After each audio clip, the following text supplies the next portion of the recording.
Continue कर रहे हैं हम लोग अपना टॉपिक हार्टी और द प्रैक्टिस ऑफ पॉलीएंड्री। जो बात समझने की है वो ये है कि हार्टी कम्युनिटी चाहे वो ट्रांसगिरी की हो या जॉनसर बाबर की हो, उनको शेड्यूल ट्राइब का स्टेटस मिला है under article 342 of the constitution, ना कि 5th शेड्यूल एरिया के तहत। ये इंपॉर्टेंट है, इसमें हम एक सेपरेट वीडियो करेंगे, इसमें भी और इसमें भी। लेकिन हिमाचल प्रदेश में कुछ एरियाज़ हैं जो कि 5th शेड्यूल एरियाज़ के अंतर्गत आते हैं। पूरा किन्नौर डिस्ट्रिक्ट जो है वो 5th शेड्यूल में आता है, पूरा लाहौल स्पीति डिस्ट्रिक्ट जो है वो 5th शेड्यूल में आता है, पार्ट्स ऑफ चंबा डिस्ट्रिक्ट भी 5th शेड्यूल में आता है।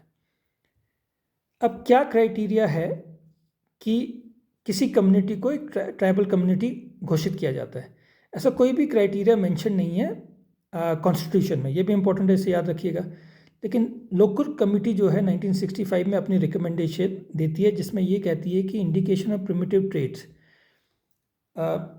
कुछ पुरानी उनकी परंपराएं हैं, एक होनी चाहिए, डिस्टिंक्टिव कल्चर होना चाहिए, बिल्कुल अलग हटके कल्चर होना चाहिए, जो कि ये पॉलीएंड्री जो प्रैक्टिस है ये एक डिस्टिंक्टिव कल्चर ही है।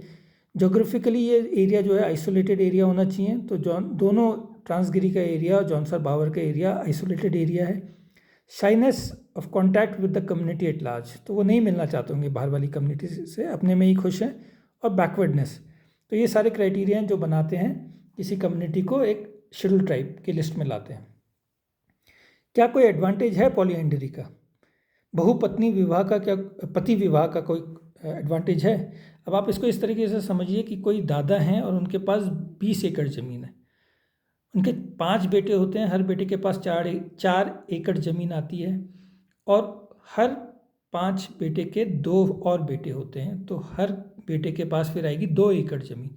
3 जनरेशन में ही, 2 या 3 जनरेशन में ही जो 20 एकड़ ज़मीन थी अब वो सिर्फ 2 एकड़ ज़मीन रह गई है। तो रिसोर्सेज जो हैं वो लिमिटेड हैं।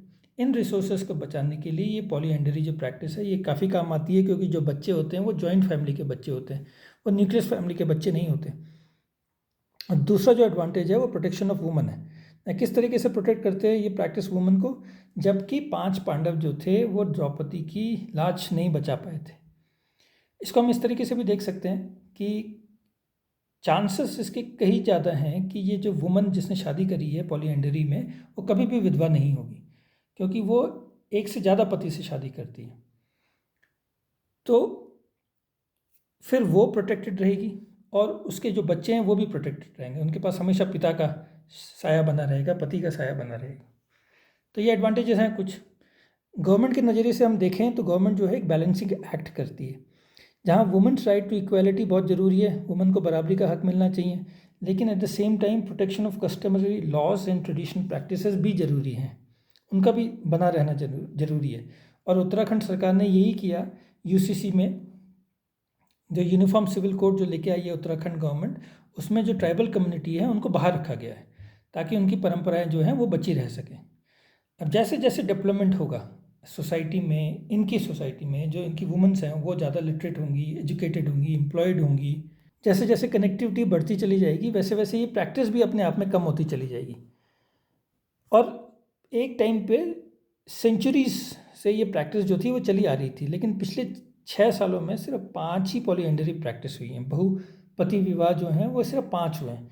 तो धीरे धीरे करके नेचुरल डेथ हो जाएगी इस प्रैक्टिस की, और इसमें गवर्नमेंट का इंटरवेंशन की बहुत ज़्यादा मुझे लगता है ज़रूरत नहीं है। तो इसके साथ हमारा वीडियो ख़त्म होता है। Thank you.